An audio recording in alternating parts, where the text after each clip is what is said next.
Welcome to my YouTube channel, everybody. It's me, the pro artist, known by the name Godfrey Chukwuka. Today we are going to be talking about portraiture. I'm going to be playing you a time lapse of how I started a portrait painting from the start to the finish. I believe the reference should be here and the clip should be by my side here.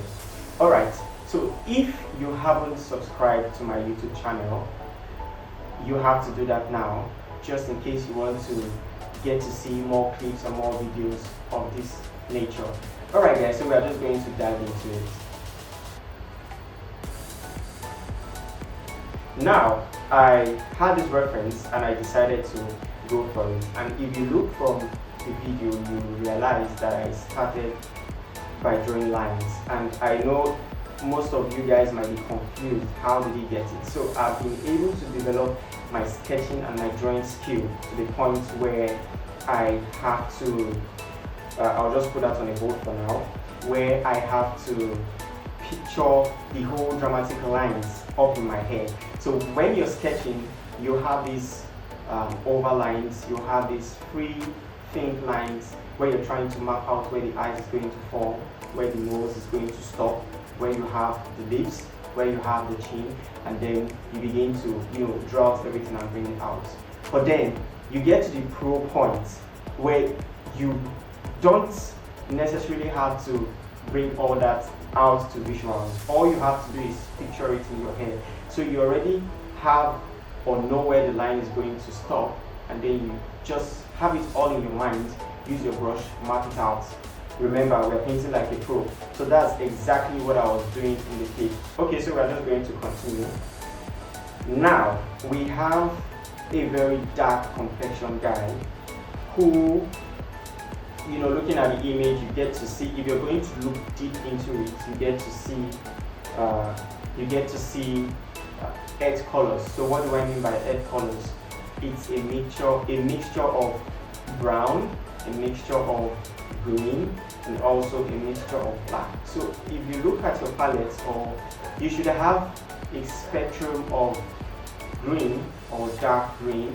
You should have a spectrum of from yellow to yellow ochre. You should also have a little bit of orange somewhere, and also blue, because when you're trying to mix your brown, you should have blue, you should have red or orange, and you should then have, maybe you just add a little bit of yellow to it.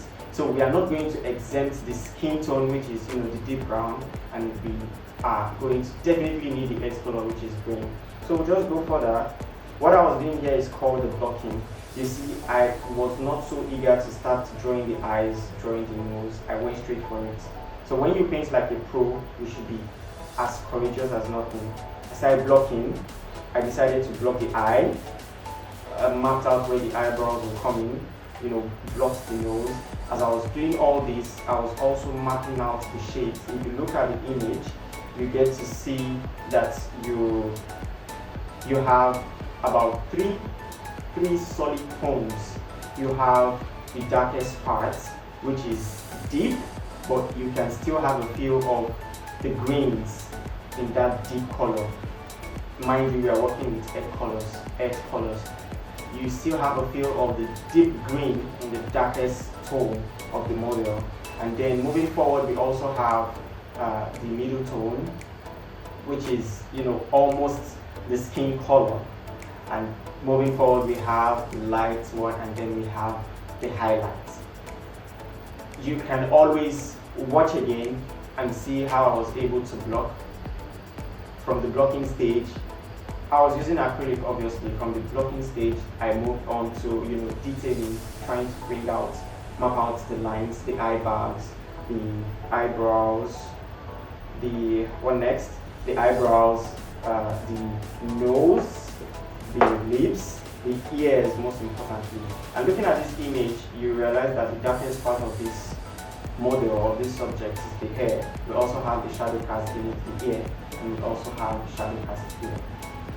From the image, we can tell that we have one solid lighting coming from the right hand side of the model, bouncing towards the 3/4 view of the face.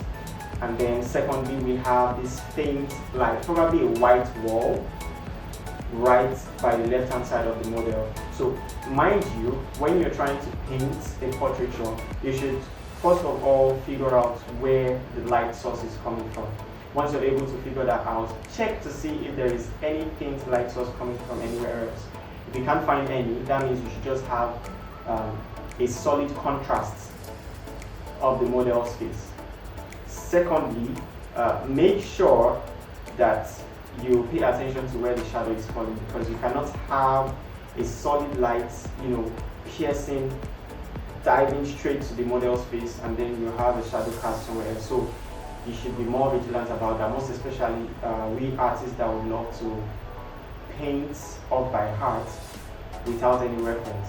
So if you're painting without any reference, you should be able to understand lighting properly, understand value.